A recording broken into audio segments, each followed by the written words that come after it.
What is going on, everybody? 2Bob29 back in the lounge yet again. Make sure to kick back, relax, and grab some more snacks because it's time for some more Prize Wall Evals. And that is right, it is time for the Visceral Ministry Prize Wall Eval. That is right, Viscera in the game, and it is the weekend contest.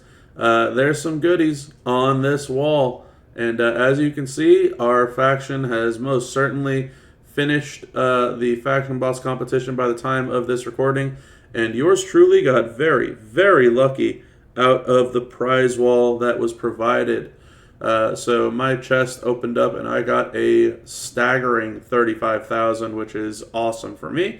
Hopefully there's a chance I'll be able to get this ministry business skill plate, which, as it says on the surface, whenever you make 6 or more multiply gems, increase all your gems by 100% for 1 turn. So that is going to get some usage out of me, that's for sure. We have a bundle of Fury and a bundle of Takedown. Those to me way too expensive, way too overpriced. We are past the point of needing to overvalue tier 6 medals. They are available elsewhere.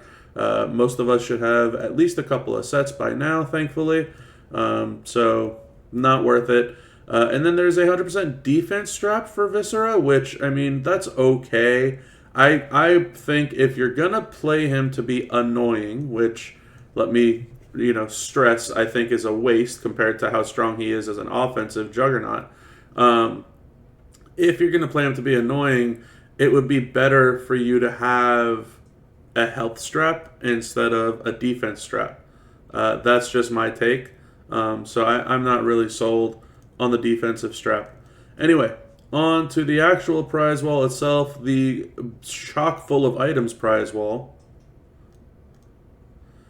Anyway, on to the actual prize wall itself, the chock full of items prize wall that we have going on here. We got the Fearless Stare, that is the Penta submission skill plate. It's 200% black gems after the sub.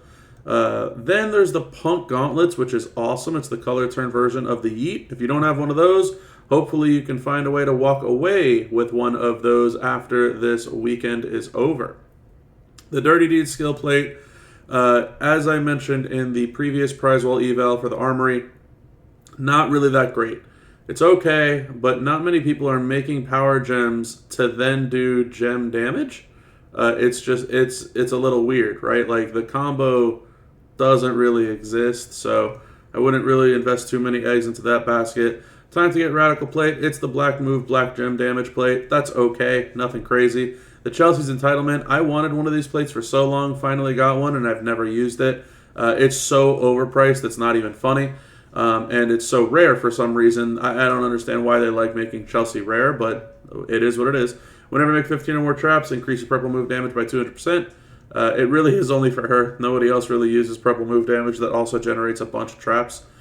We have an 8th anniversary silence plate. We have an 8th anniversary botch plate. So those are pretty nice. Make 8 silences. If you make 8 silences, make 8 more gems into 8 multi-gems. And then same with botch. So pretty decent. Nothing that I'm losing sleep over. The silence one is great on Zombie Bailey. The botch one's great on Naomi. So kind of funny that they make the best striker females in the game even better. There's the Insatiable Hunger skill plate, which, row break gems and a little bit of gem damage. Really not that great. The Neck Breaker, whenever you make green, or whenever you generate, can't even talk. Whenever you break 4 greens, you make 10 blues. It's whatever. We have another Unbreakable Crown out here. Breaking 7 yellow generates 20 greens. It's okay, but you probably have that already. Nearing End, not too shabby, especially for your immobile gem characters. 6 or more gives you a huge 350% gem damage buff. That's nice. Larger Than Life is just a simple yellow to red MP plate. Blue to yellow and green to yellow for the strong style and vintage glamour. And the Underdog Story, for some reason, super duper overpriced compared to the other MP plates. Break 4 black, make 10 red. So I don't really like a lot of those plates. The Nearing End is okay for the price tag. The Anniversaries are okay for the price tag. And then the Punk Gauntlets is probably your big win of the weekend if you can afford to get there. That would be how I would be ranking those things. As always, shards for characters. If you don't have the characters, make sure to get the shards.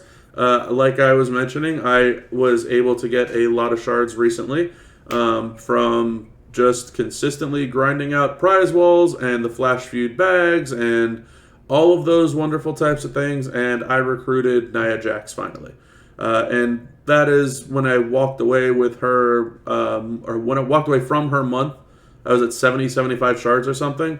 I just broke 3,000. So it's a slow grind, it's a long grind, yes, but it's doable and it can work.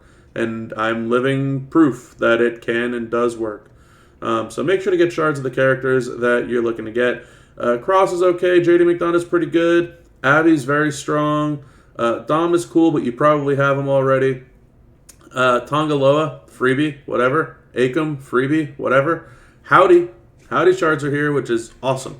Mega bonus chance straps. These are pretty good too. They could be the 100% health strap. They could be the 150 move or gem strap and 100% defense. So those are good if you're feeling frisky and you want to roll the dice and maybe get yourself a strong strap. The Viscera strap, like the Viscera only strap, it's essentially just a replacement for an Attitude Powerhouse strap. It's, it's whatever, right? Like, it's okay. Viscera is more gem damage than move, so I would suggest getting one of those if you need to, but I also wouldn't suggest getting one in general compared to like a Punk Gauntlets or something like that. Token bundles, they're there. They're whatever. And, smaller token bundles, again, they're there, whatever. Cleanup crew items, strap parts, metal bits, TP, coins, and coins. Pretty straightforward stuff, right? So, for me, my goal is to be walking away with this Ministry Business skill plate. I'm hopeful I will be able to hit another milestone, and then, depending on where the faction pays out, I should hopefully be able to walk away with this skill plate on the weekend, just because of RNG. So, huge shout out to RNG. That was great. But anyway, that's going to be it for this one. So if you like the video, make sure to like the video. If you haven't done so already, hit that subscribe button to stay up to date with the additional content that I will continue to post. Share with all your friends that want to know what they might need to spend their prize wall on for this weekend, and leave some comments below in regards to how everything worked out for you this boss. Did you get lucky on the faction chest of prize wall as well, or was I just the only lucky person? And let me know what you got. Let me know what you got from the prize wall. Interested to hear. Anyway, that's going to be it for me on this one. So until next time, y'all, have a good one.